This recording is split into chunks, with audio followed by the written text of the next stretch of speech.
Avis vascular centre, మన దేశంలోనే the best varicose vein hospital.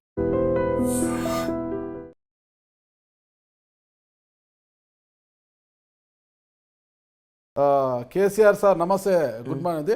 You are tiger అనేసి KCR గారికి ఒక ట్వీట్ పెట్టారు. తప్పేంది? ఇప్పుడు మీరు కాంగ్రెస్ పార్టీలో ఉన్నారా, టీఆర్ఎస్లో ఉన్నారా? అరే ఊరుకో స్వామి, ఒక మంచివాడు మంచి పని చేస్తే మంచి అని పొగిడితే పార్టీలకి దానికి సంబంధం ఏంది?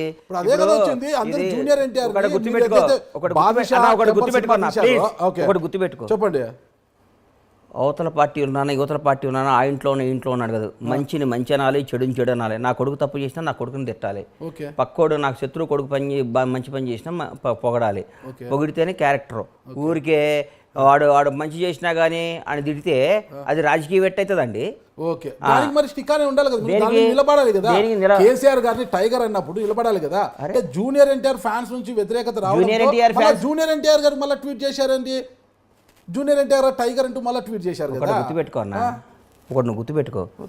నా ఎన్టీఆర్ గారి ట్వీట్కి, కేసీఆర్ గారి ట్వీట్కి, విజయసాయి రెడ్డి గారి ట్వీట్కి నువ్వు ఇట్టిట్ అనేదానికి దేనికి ఏ విధమైన సంబంధం లేదు.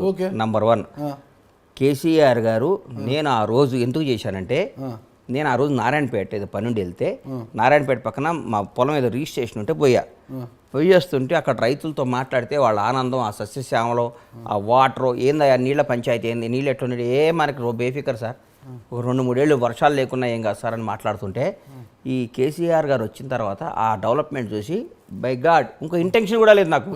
కేసీఆర్ గారు మీరు టైగర్, ఎందుకంటే అట్టడుగుపోయిన తెలంగాణ, కష్టాల్లో ఉన్న తెలంగాణ, బీటులు బారిన తెలంగాణ, దాహత కోసం ఎదురు చూస్తున్న తెలంగాణ, ఫ్లోరైడ్ బాధితుల తెలంగాణ, ఇన్ని తెలంగాణను మంచో చెడో విడిపోయినాక ప్రతి ఒక్కళ్ళు సస్యశ్యామలం తెలంగాణ.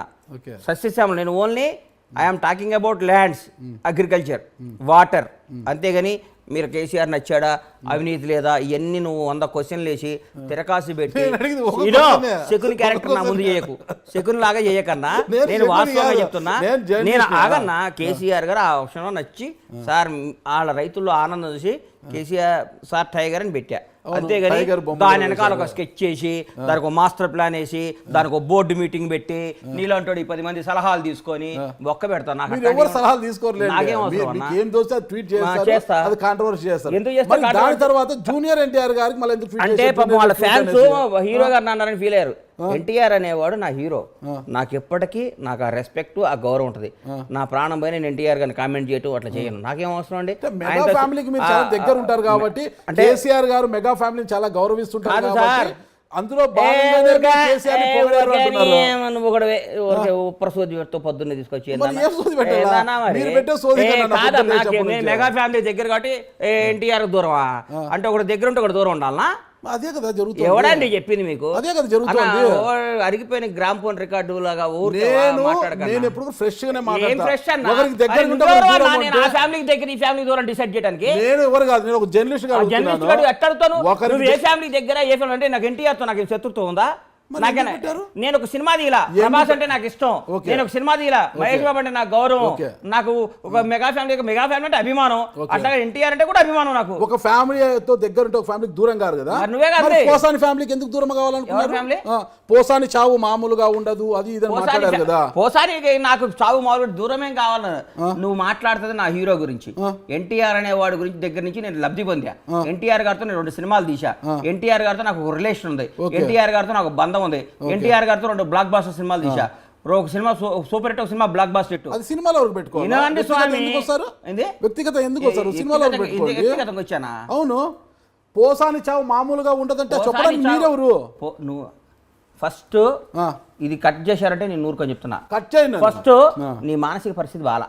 ఓకే, ఎందుకంటే కేసీఆర్ అంటావు, విజయసాయి రెడ్డి అంటావు, ఎన్టీఆర్ అంటావు, మెగా ఫ్యామిలీ అంటావు, దీనికి ఏ సంబంధం లేకుండా పోసారంటావు. ఒక క్లారిటీతో క్వశ్చన్ రాసుకొని రేపు రా ఇంటర్వ్యూ. నువ్వు సంబంధం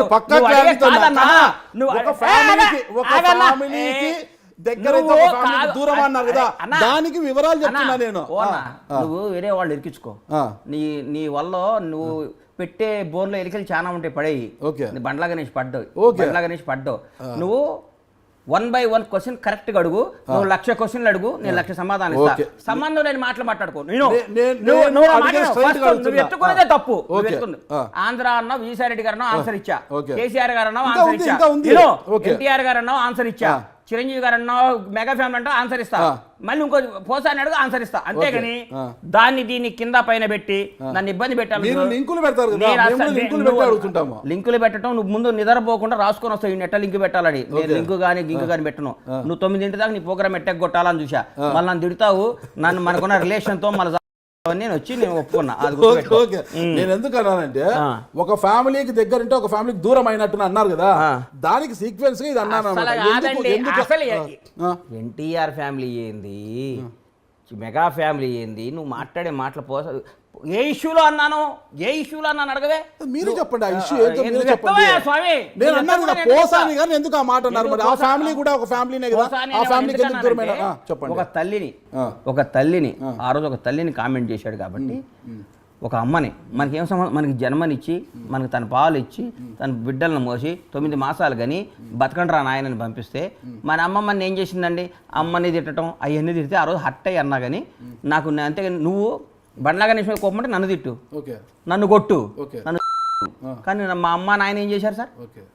ఎప్పుడైనా బియాండ్ ద లిమిట్ మనం కొట్టుకోవాలి కానీ మన అమ్మల్ని మన జన్మనిచ్చినందుకు మన అమ్మ నాయనను మన కడుపును పుట్టిన మన పిల్లలకి ఏం బాధ్యత? తప్పే అది ఎవరు అంతేగాని నాకు పోసాని ఆ విషయం మీద విభేజించా. పోసాని భార్య నాకు క్లోజు, పోసాని పిల్లలు నాకు క్లోజు, కానీ ఈ మధ్య మాట్లాడటం లేదు ఎందుకంటే కలవలేదు. అంతేగాని పోసాని అనేవాడు నాకు ఎన్నో వేషాలు రాశాడు. నా సినిమాలో ఆయనకి లైఫ్లో మర్చిపోలేని వేషం ఇచ్చే టెంపర్లో నాకు ఏ విధమైన లేదు. అంటే దేనికైనా ఒక క్రాస్ ఉంటుంది నాగరాజ్ అన్న, ఒక గీత ఉంటుంది. సీతాదేవిని కూడా రాముడు గీత దాటొద్దు అన్నాడు. రాముడు మాటని ఒక గీత దాటితే రావణాసుని ఎత్తుకపోయిండు. అర్థం కాలా? ఎందుకు గీత గీశాడు? అమ్మ ఈ గీత దాటితే డేంజర్ రోడ్లో పడతావు తల్లి అన్నాడు. వేరే కూడా లక్ష్మణుడు గెటప్లో వచ్చి ఆయన మోసం చేశాడు. సీతాదేవినే మోసం చేయగలిగేవారు. నీకు అంత నువ్వు కూడా నువ్వు రావణాసులు అంటాడువి. నువ్వు ఒక గీత ఉండదు, గీత గీసుకొని ఉంటాం మేము. నువ్వు రాగాల గీతను దాటియాలని ట్రై చేస్తావు.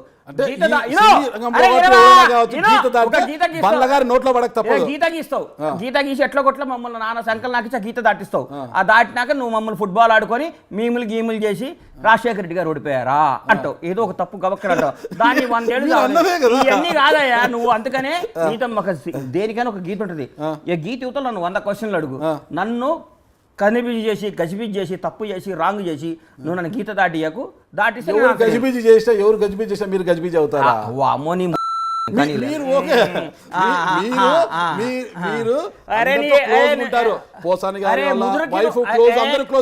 పూరి గారు ఫ్యామిలీ కూడా చాలా క్లోజ్. అంటే క్లోజ్ ఉంది కాబట్టి కొద్దిగా ఇలా అంటుంది, కొద్దిగా లూజ్ టాక్ కూడా చేస్తుంటారు అప్పుడు క్లోజ్ కాబట్టి. ఇప్పుడు పూరి అవునండి, పూరి జగన్నాథ్ పూరి ఆకాశ్ అవునా? పూరి గారు ఎందుకు స్పందించారు? 4 జాగ్రత్త పెట్టుకో, 4 ఉన్నంత వరకు మాట జరుగు. ఆయన కూడా స్మార్ట్ గా వార్నింగ్ ఇచ్చారు. మీకు అస్సలు లేదు. పూరి చూపెట్టమంటారా? అసలు తీసుకోండి బాబు, అసలు తీసుకోండి, అసలు తీసుకోమంటారు. పూరి నిన్న కూడా పూరి ఏం మాట్లాడుతావు? 4 జాగ్రత్తగా పెట్టుకో. పూరి గారు వార్నింగ్ ఇచ్చారు. అరే నీకు ఇచ్చిండేమో ఆల్ ఛానల్లో పెట్టు. లేకపోతే ఆ ఇంటర్వ్యూ బందేగా. పూరి అనే బండ్లాగా వార్నింగ్ ఇవ్వకపోయిందంటే నీకు బందేగా నేను చెప్తున్నా. మీ పేరు ఎత్తకుండానే స్మూత్ గా వార్నింగ్ ఇచ్చాడు. మీ పేరు ఎత్తుకునే స్మూత్ గా వార్నింగ్ ఇచ్చాడు. నువ్వు కుక్స్ నువ్వు స్మూత్